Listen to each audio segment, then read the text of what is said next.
Hey guys, welcome back to my channel. So today I'm taking a little bit of a break from editing vlogs and posting vlogs, and I'm going to do a video on how to enhance your beauty shots.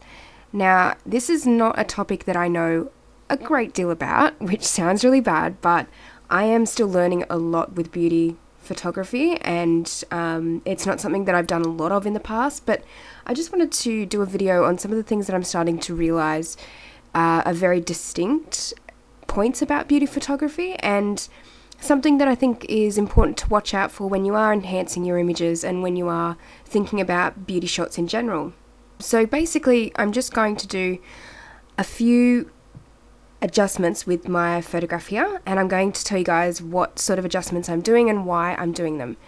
And they're going to all relate specifically to these beauty shots that I did, and specifically to beauty photography, I think in general. A lot of this I probably wouldn't pay so much attention to if it was like natural light or if it was a totally different shoot, but because it is beauty photography, I feel like these adjustments do make a difference. So the first point I'm going to touch on is that beauty photography, I feel, is very different to outdoor photography, natural lighting photography, anything like that.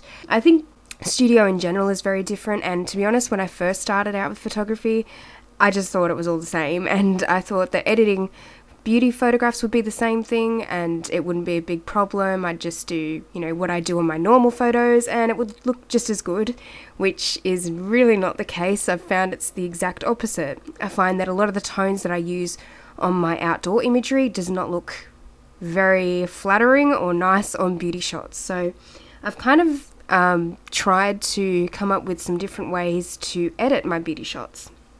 I've really been forced to. So I've found that really skin is a focus in beauty shots. Skin and eyes, I feel, are the two main points. I feel if you've got a model with really good skin in the first place, it is going to save you a lot of time with editing.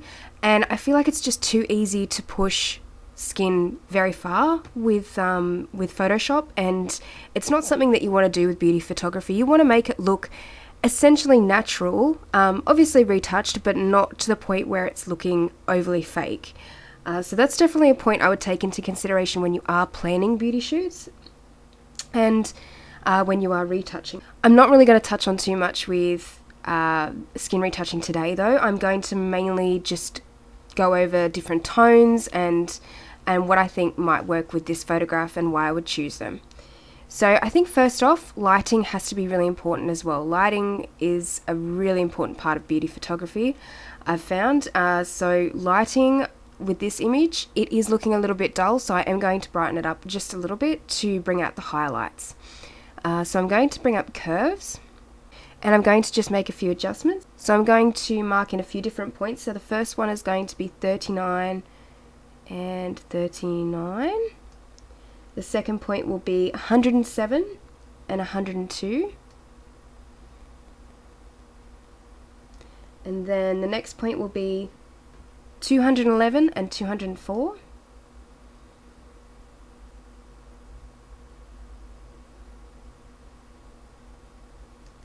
And then the last point will just be 255. So what we've done with that curves adjustment layer, I'll just move that up above my frequency separation.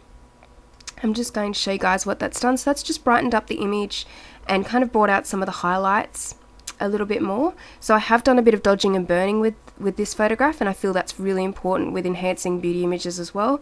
However, this is really going to be, like I said before, more of a tonal kind of tutorial, or I guess just tips for toning your images, your beauty images. So the curves layer I did add has brightened it up a lot, brought out the highlights, which is definitely what I want. So after that, I'm going to bring up a selective color. And I feel like with beauty imagery, it's really important to have kind of a theme or some sort of standard that you're looking for with your set of photos. So if you've got kind of like a style that you want to go with, try and settle on that beforehand when you are working out what you want in your photographs. So with this photograph in particular and with this set of images, I used a lot of flowers and plants. So I wanted it to be really soft and really pretty looking, the images. I think because it is quite a soft, pretty effect, I am going to go with a pink base tone. So automatically I'm just going to kind of have that base that I'm going to work around and try and work with different pink tones. So with my selective color, I'm going to first change the reds, and I'm going to just drain out a bit of the yellow of the photograph, because as I said before, I really want that sort of pink base, not too much yellow into the photograph. So I'm going to change the reds first, and we're going to change the magenta to -9, and then the yellow to -8.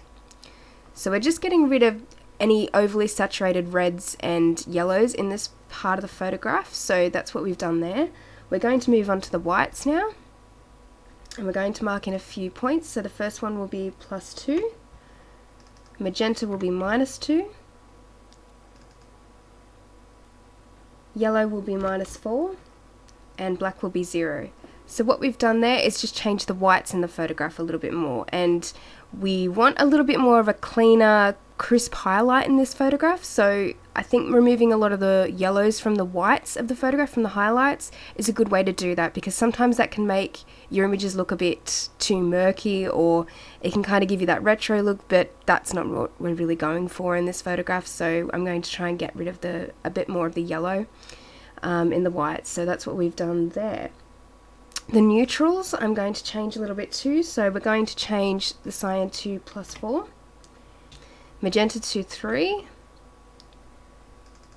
yellow to -2, and then 0 for black. So the neutrals, we're just kind of giving it a bit more of a cooler feel at the moment. Upping the cyan will do that and add a bit more of a blue tone into the image, and we're just draining the yellows a little bit more there. Now we're going to go to blacks, and we're going to change the cyan to +6. So we're doing the same thing in the shadows. And we're going to up the magenta a little bit more, give it more of a pinkish kind of feel. So that's going to be 5. Then yellow will be +4, because we're going to bring a little bit more warmth into the shadows. We don't want them too cool looking. And then the blacks will just be left as 0. And now we're going to bring up the levels to give the image more of a contrast and bring out the highlights even more. So we're going to mark in the points 0, 1, and 240. And as we can see, that's really brought the highlights out even more. Now we're going to add a couple of solid colours. Now this is where we'll really change the toning of the image.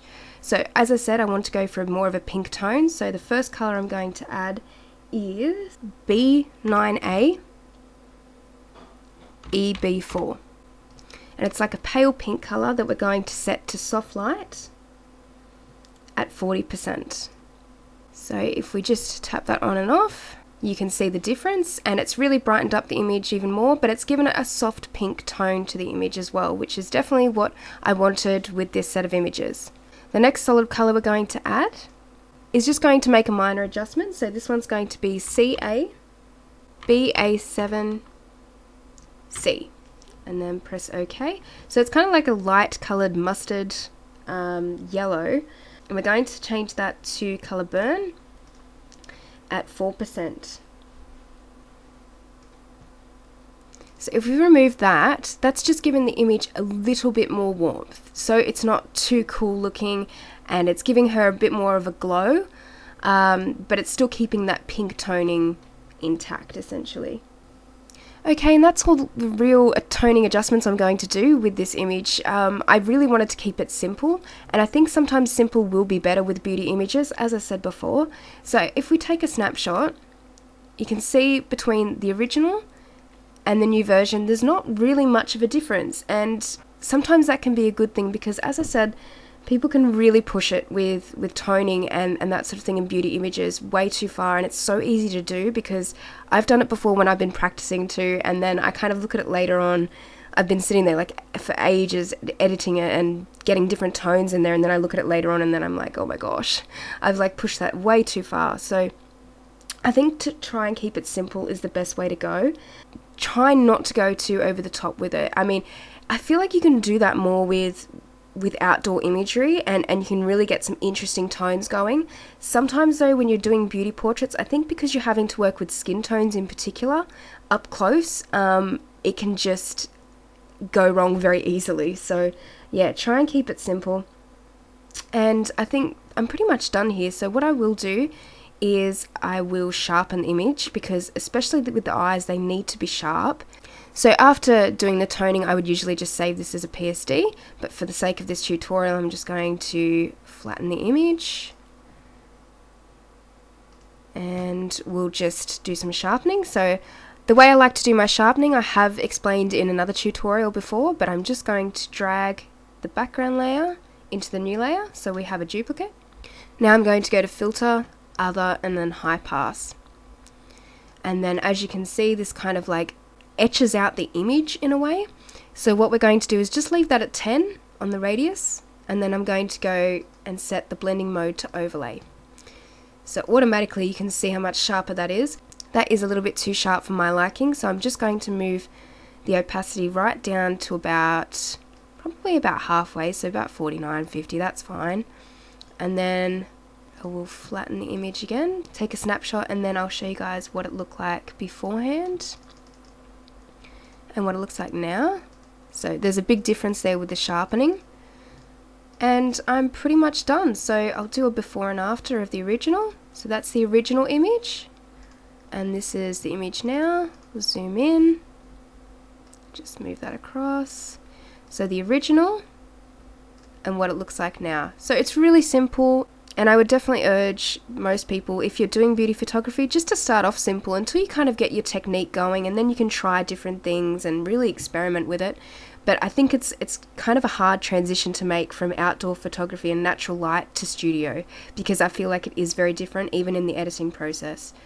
But anyway, I hope this video has really helped you guys. I hope there was some helpful information there. If you'd like to see more videos like this one on studio photography, definitely let me know, because I'm learning at the moment and I'm trying out a lot of different things for a lot of my studio images. So if there's something that you guys would like to see, definitely let me know and I can get on to uploading something. Anyway guys, thank you so much for watching, and I'll see you next time. Bye!